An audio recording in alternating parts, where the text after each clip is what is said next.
Tama ba yung ginawang pakikipagkaibigan ng Duterte administration at mga maka-Duterte sa People's Republic of China or Chinese government sa nakalipas na mga taon at hanggang sa kasalukuyan? Mukhang sablay. Mukhang hindi nila kilala at hindi nila alam ang layunin at diskarte ng Chinese government. Ito po ay may kaugnayan doon sa controversial na project sa Mindanao. Dalawa po yung malaking project sa Mindanao na pinangakong susuportahan ng China noong panahon ng Duterte administration. Yung Mindanao Railways hindi natuloy. At itong controversial na tulay, yung mahabang river dyan sa Davao. Okay? Mula 2018, Duterte administration, nagsimulang planuhin ang paggawa ng tulay na yan na napakahalaga sa turista at ekonomiya ng Davao City. Umabot at natapos ang term ni Duterte, hindi nasimulan. Nangako ang China na sila ay maglalagay ng suporta dyan. Pero hindi yata nakuha ng mga Duterte na ang anumang bansa, hindi lang ang China, laging merong interes bago magpautang.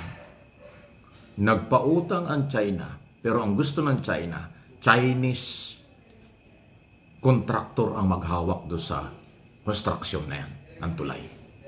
Pati mga supply ng mga materialis galing sa China. Nakita nyo? Galawang negosyo ang galaw ng China. Magpapautang, pero sa kanila kukunin ng ibang materialis at ang kontraktor ay Chinese, Filipino-Chinese o kontraktor na kontrolado ng China. Dalawa ang purpose niya. Una, para maiwasan ang korupsyon. Pangalawa, para kumita ang China. Kanilang pera ang ipapautang para doon sa project, kikita pa sila. Yan ho kasi ang interes na nagpapautang na bansa, hindi yung pagkakaibigan.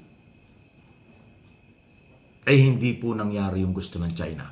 Hinold, hindi natuloy ng ilang taon. Inabot ng matapos na yung term 2022 ni Duterte, hindi sila nagkasundo.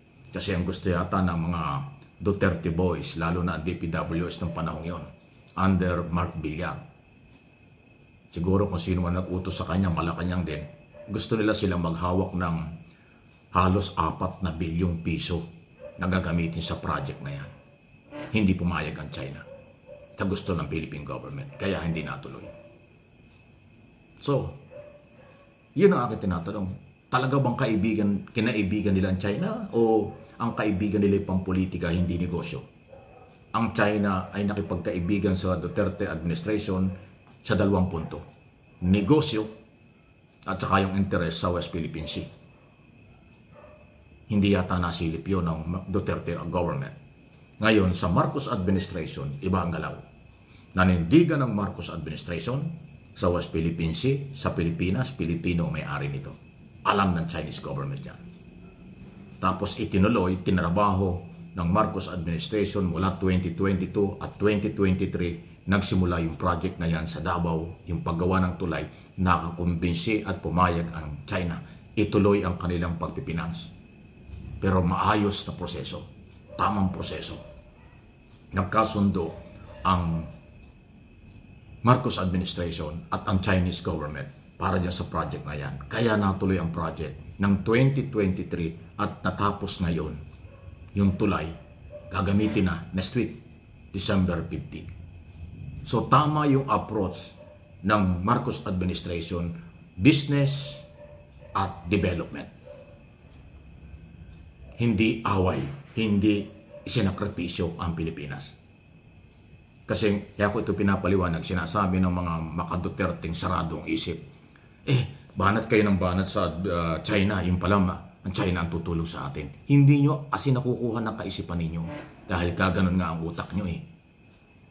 Kung naiintindihan nyo itong paliwanag na ito, dapat magising kayo. Negosyo ang galaw ng pagpapautang ng China, hindi lang pagkakaibigan.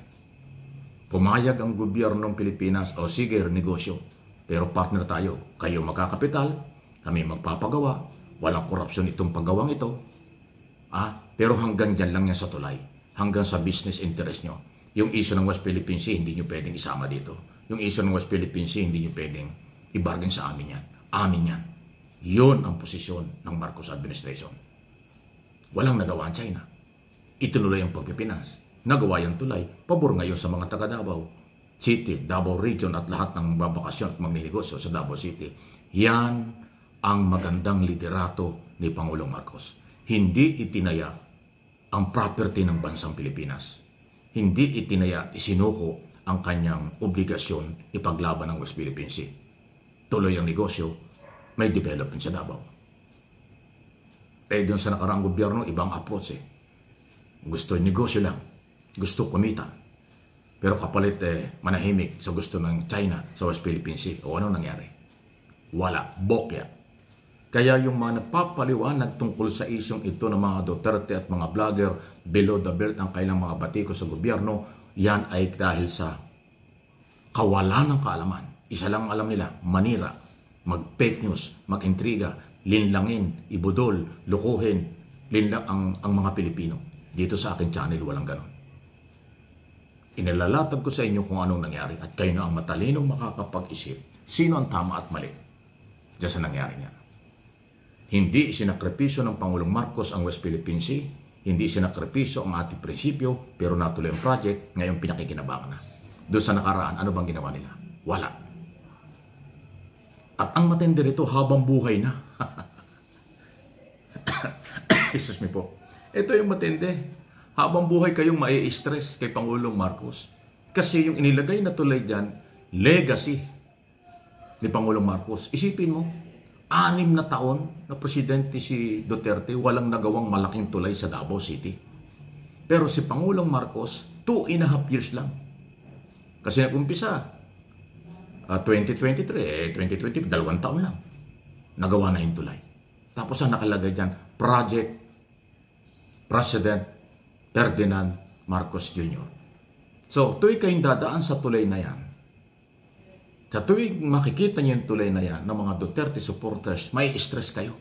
Kasi nakapangalan doon, pangalan ni Marcos, hindi Duterte. Pero si Marcos na taga Ilocos, hindi taga Mindanao, nakapagpagawa ng isang legacy, isang napakalaking record ng paggawa ng tulay na pagdugtong yung isla, na pagdugtong yung 2 lugar dahil mayroong tulay na ginawa. Kaya ba galit na galit kayo? Kasi hindi niyo mabuburo ang kasaysayan. Si Marcos ang nakapagpagawa ng tulay, hindi si Duterte sa inyong lugar. Yun ang tanggapin nyo. Kaya sa tuwing makikita niyo yung tulay, sa tuwing dadaan kayo, hindi naman kayo makakaiwas hindi dadaan dyan kasi pag tumawid kayo, tulay ang dadaanan. Hindi project ni Duterte yan. Project ni Marcos. Ngayon sasabihin nyo, inagaw. Anong inagaw? Kung nakakaintindi kayo ng paliwanag, dapat naintindihan nyo.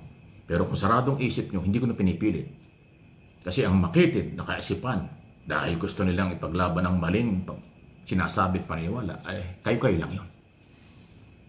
Kaya habang buhay kayong nagagalit kay Marcos, habang buhay kayong mai-stress sa tuwing makikita nyo yung tulay.